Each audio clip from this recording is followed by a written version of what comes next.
Hello and welcome to the 2018 Point-in-Time Count HMIS data training sponsored by Monarch Housing Associates. In this training, we will cover all the information necessary to ensure you have accurate HMIS data so that when we pull the information for the 2018 Point-in-Time Count, we have the complete and accurate set of data for all individuals experiencing homelessness in your programs. The 2018 Point-in-Time Count will be held on January 24th, and HMIS data will be pulled covering individuals that were served in your programs on the night of January 23rd. To begin, I would like to cover a little bit about why we pull the point-in-time count and what our goals are for this training. Every community that receives any funding from the U.S. Department of Housing and Urban Development is required to report data on all individuals experiencing homelessness within their community. This includes individuals that are unsheltered and living on the streets, as well as those individuals that are sheltered and staying in emergency shelters, transitional housing programs, or safe havens. Communities in New Jersey conduct the point-in-time count every year during the last 10 days of January. And this year, the point-in-time count is scheduled for January 24th, 2018. In addition to reporting this information to HUD, communities collect this data to better understand what the needs are of the communities of those who are experiencing homelessness in their community, and to understand how to best structure their programs and services to meet the needs of those experiencing homelessness. This data helps communities to identify areas of concern and to figure out what the gaps are in their system so that they can better plan for and prepare for those who are experiencing homelessness. During this presentation, we will cover information regarding how to enter data into the HMIS system so that we can ensure we have the highest level of data quality and that we have accurate data to show exactly what is happening with those individuals and families that are experiencing homelessness within the community. In general, for HMIS data quality, we're asking that all fields associated with the point-in-time count have an answer identified. Fields that are marked as missing information, unknown, data not collected, or client refused are not very helpful for this process. So we are asking that all agencies review fields associated with the point-in-time count and ensure that all information is entered into this field and avoid using don't know, data not collected, client refused, unless the client truly does refuse.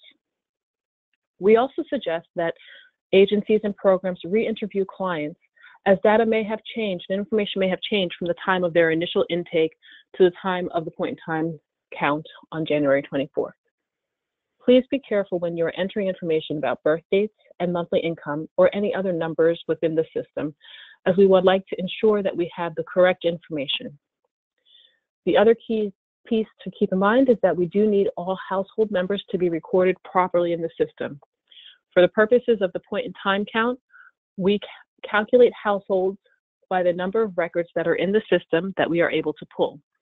So for example, if there is a family of 3 with 1 parent and 2 children, however, in the system we only are able to find the record for the adult in the household, that adult will be reclassified as a single individual as opposed to a family of 3 because there are no corresponding records for the children in their household.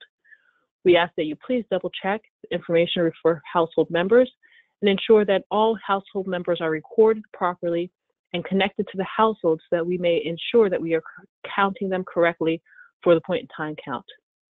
If you have any questions about how to do any of these pieces, we ask that you please contact your HMIS HMFA representative, as they will be able to help you go through the steps to improve or fix any issues that you might have in the system. For the purposes of the point-in-time count, we use the fields listed here: name, age, gender, race, ethnicity, and household members for deduplication. Inevitably, through the point-in-time count, people who are staying in emergency shelters and transitional housing programs often visit other locations where they may complete a paper survey. In order to properly deduplicate and remove duplicate surveys for the same individual, we need to ensure that this information is recorded accurately. We would like you to be especially careful with the recording of the birth date, because what we have often found in the past is that surveys that appear to be the same person might have everything exactly the same, except to be off by 1 year for age. Please be sure that all of this information is accurate for all household members, for anybody who is staying in your program on the night of the point in time, January 23rd. Now we will go into a couple of the key areas on the HMIS intake that we pull information for the point in time from. The first set of questions that we will go over are the questions related to disabling condition. A couple of things to keep in mind when you are looking at and answering the information regarding disabling condition. We ask that you please review the client information in the HMIS system and update it if you know that there have been changes to the data that is recorded in HMIS since the initial interview. This is where it will be really important to re-interview clients, as they may not have disclosed disabling conditions during the initial interview, but since being in your program, might have revealed those disabling conditions to you at a later time. It is critical that we have the updated information, as we want to have a full understanding of how many people are experiencing homelessness have disabling conditions as well. To update the disabling condition information, you can go to the update field. You do not need to change the information on the admission record. We will be pulling information from both the disabling condition updates as well as from the initial record. Please note that we are not looking at a technical definition of disability. Disabling condition, for the purposes of the point in time count, are all self-reported and do not need to meet any Social Security Administration definitions or any other type of strict definitions of disability.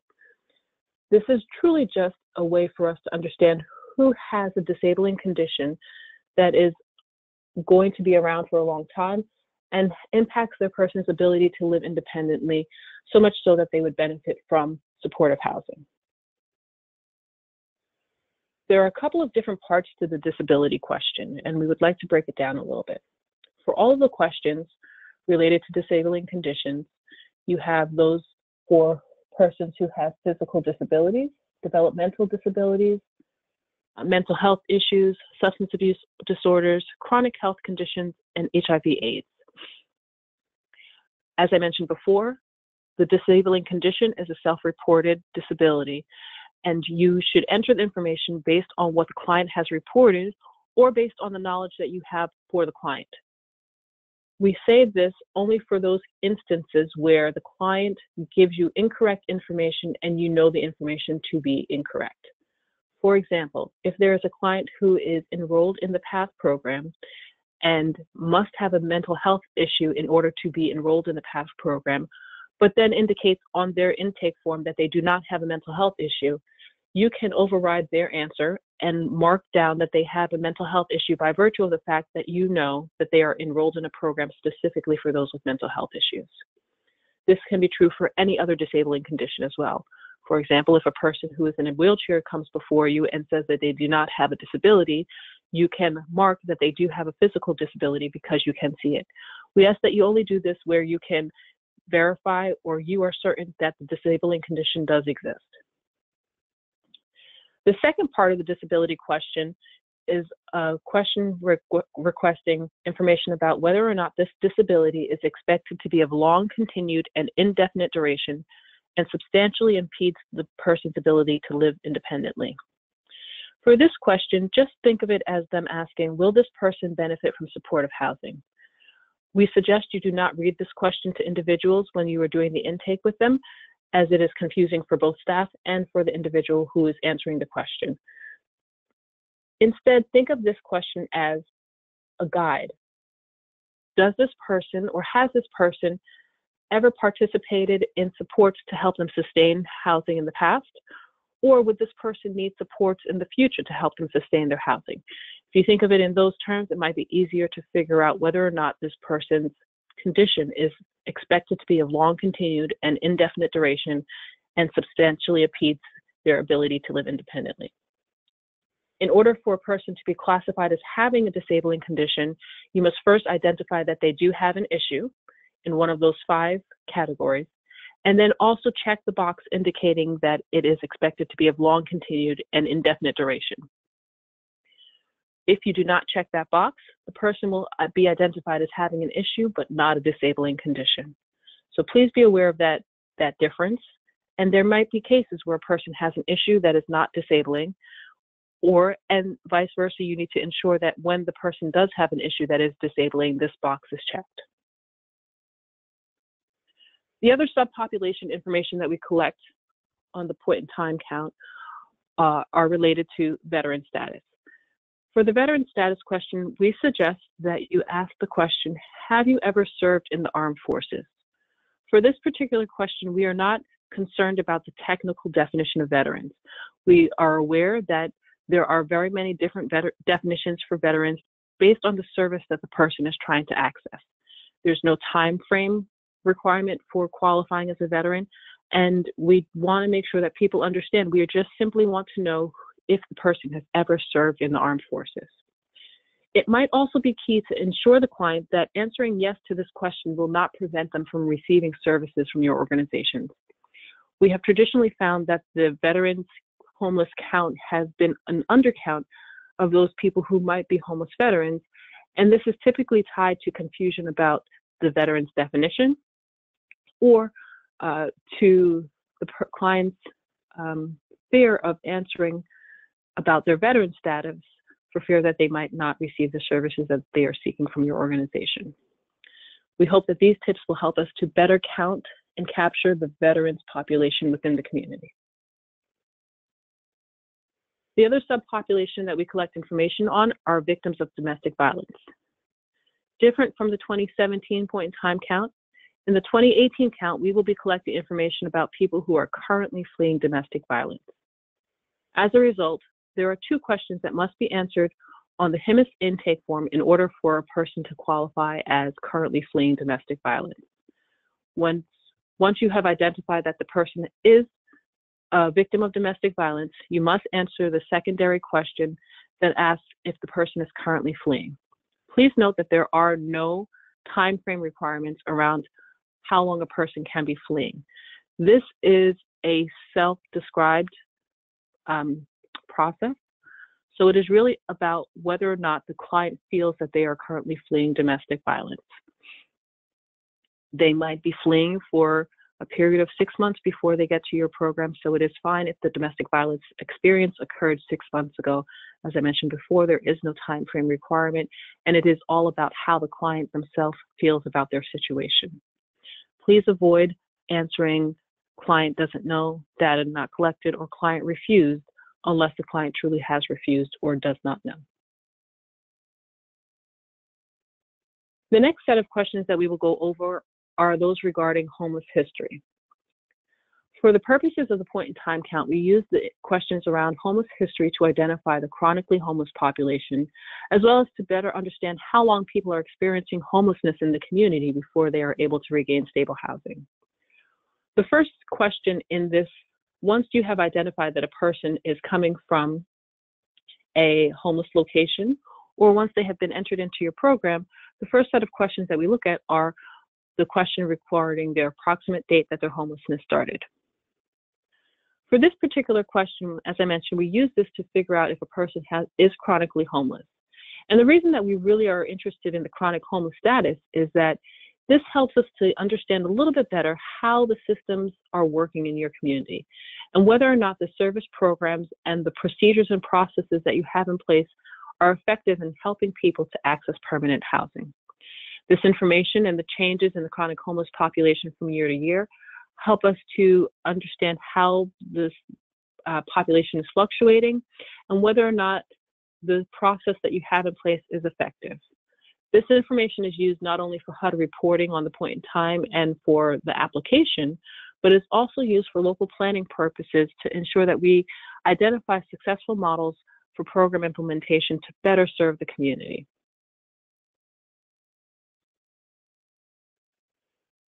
When we're asking about the approximate date that the homelessness started, please note that we are asking about the date that their current episode of homelessness began.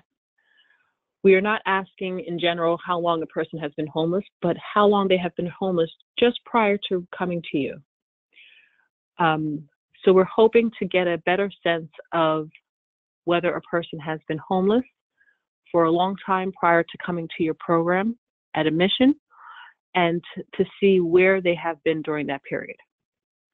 The first piece that we'd like to go over in this question before you start to answer this question is ensuring that we are all working with the same definition of homelessness. Please be aware that the federal government definitions for homelessness don't always match up with our colloquial or real-time everyday uses of the term homeless. So it's important to really define this term for anybody that you're answering this question for. For the purposes of the HMIS information and for the point in time, homelessness is defined as staying on the street, an emergency shelter, transitional housing program, or safe haven. So when you ask the question, what date did your homelessness start, it is important to qualify that you're asking about what date did the person start living on the street, in an emergency shelter, transitional housing program, or safe haven program. We are not asking about whether or not they have had their name on a lease, whether or not they've been couch surfing, living in substandard housing, or whether or not they have felt homeless. Those other areas are not classified as homeless according to HUD and for the purposes of the HMIS record and for the point in time. So it is important to ensure that the client understands what you were talking about when you're asking about the date that their homelessness started. When asking this question, we suggest that you do not just ask the person, what date did your homelessness start? Rather, we suggest that you be more clear and ask specific questions such as, how long have you been on the street or in another shelter or transitional housing location? You can frame the question according to how they've identified their type of residence in the prior question. So for example, if a person tells you that prior to coming to your program, they were living on the street, then your question should be, how long have you been living on the street prior to coming to our doors today? You might need to probe a little bit further, because there might be times when a person says, oh, I've been homeless for 2 years. And that might be what they have felt, but may not be technically the truth according to the HUD definition of homelessness. So it will be important to probe more when looking into the length of their homelessness. So for example, if a person identifies that they have been homeless for 2 years, you want to probe further and ask, during that 2-year period, have there been any times where you've stayed with family and friends, lived in a rooming house, stayed in a hotel or motel room, and have you stayed in any of those places for more than 7 days? If a person has stayed in any of those locations for more than 7 days during this time frame when they have felt like they were homeless, that means that there has been a break in their homeless episode, so their approximate start date of homelessness is not the 2-year period that they initially said. Understanding when they had their breaks in homelessness will help you to understand when their homelessness started, their most current recent episode of homelessness started. So to take this example further, if a person says that they've been homeless for 2 years, and you probe a little further, has there been any time that you've stayed with family or friends? And they say, yes, I stayed with my sister for 2 months. Then the approximate start date of their homelessness starts when their sister last kicked them out, or when they last left their sister's location and stayed on the street.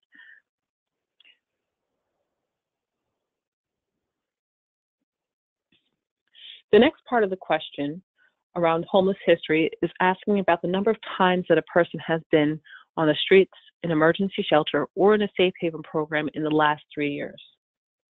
For this question, again, we ask that you do not ask the general question, how many times have you been homeless?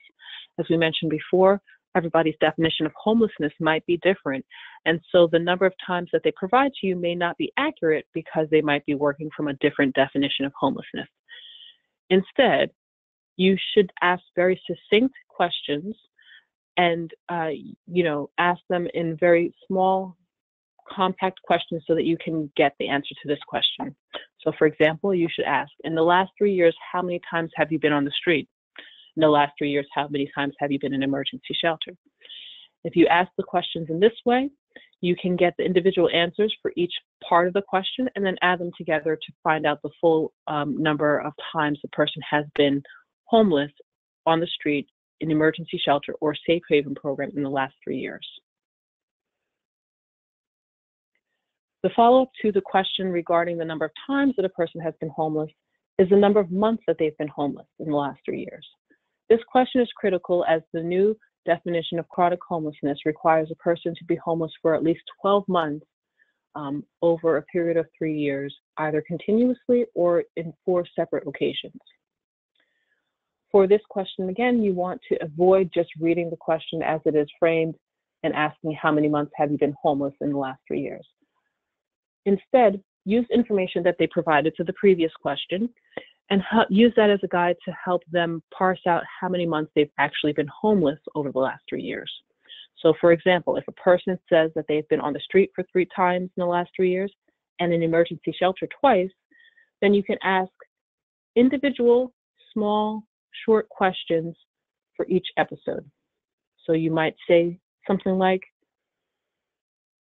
the first time that you were homeless on the street, how many months were you on the street? The second time, how many months were you living on the street? And what about the third time, how many months? And then go through the same process again for emergency shelter and each other location that they identify. While doing this, we suggest that you jot the information down on a piece of paper and do the math for them. Please do not require the client to tell you all of this information, to tell you it in bits and pieces, and then do the mental math to figure out how many total months they've been homeless over the last 3 years. The other key thing is that you might want to reaffirm the information that you have just helped the client figure out. One way that you can do this is to say things like, as I understand it, you were in a shelter 2 times, and 2 months for the first day, 3 months for the second day, and go through the rest of the calculations, and then give them the total number of months that you think it adds up to in the next 3 years, and confirm with them if that sounds right. We hope that this might be a way to more accurately count the number of months and capture the episodes of homelessness so that we get a true sense of how many people really are experiencing chronic homelessness. As we've said before, this information is not being used to qualify a person for any type of permanent supportive housing or service. However, it is important for us to better understand how many people are actually meeting the chronic homeless definition within the community. The next part of questions that we look at for the point in time count are questions related to income and benefits. For monthly income questions, please be sure that you identify the income sources and the amount of income that they're receiving for each source. Inevitably, when we do have 2 surveys, one that is a paper survey completed at a Project Homeless Connect event, and one that is a HMIS record that we are able to identify as duplicates, there are always differences in the income questions and benefit questions for that individual. This is usually due to the fact that the HMIS record is not updated. And so we always know that the HMIS information that we are using is inaccurate. But for the purposes of the point in time count, we always defer to the HMIS record. So it will be essential for you guys to ensure that you update the HMIS records to be as accurate as possible for the information that is true as of the day of the point in time. Please be sure to identify all income sources and benefits, as well as health insurance coverage, and make sure that you are identifying the amounts associated with any cash or cash benefits or earned income. As I mentioned before, make sure you are identifying or updating client records, and please also be sure to cross-check and ensure that the information makes sense across the whole HMIS intake form. So for example, if you have an individual that indicates that they receive a VA pension, but you have identified that they are not a veteran, please make sure that you double check and have accurate information and either update the veteran status of the individual or verify whether the VA pension is truly where they are receiving their income from. The same is true of, let's say, a single adult who is enrolled in children's health care. Please ensure that the information that you have for that client is accurate and makes sense for who the client is and their household makeup. The next set of questions that we look for on the point in time count from the HMIS records are 1, the cause of homelessness, and 2, their last permanent address. For cause of homelessness, you might need to probe a little bit further to get to the root cause of homelessness. Oftentimes, a person might say something like, I'm homeless because I got evicted. You might want to probe a little further and just find out why they got evicted. 9 times out of 10, their eviction was a result of something such as the loss of a job, or substance abuse, or going to jail. And the primary factor that caused the eviction is the thing that you want to indicate under cause of homelessness. In terms of last permanent address, this field is not required in your HMIS intake, but it is a field that we do use for the point in time count, and that every community across the state is interested in understanding and knowing where people who are experiencing homelessness have come from. We ask that you please fill out the zip code of the last permanent address and ensure that the zip code that you're entering is the correct zip code for the town that the person has identified and not the zip code for the program. The other thing is a person may not know the zip code. They may not remember the zip code for their last permanent address.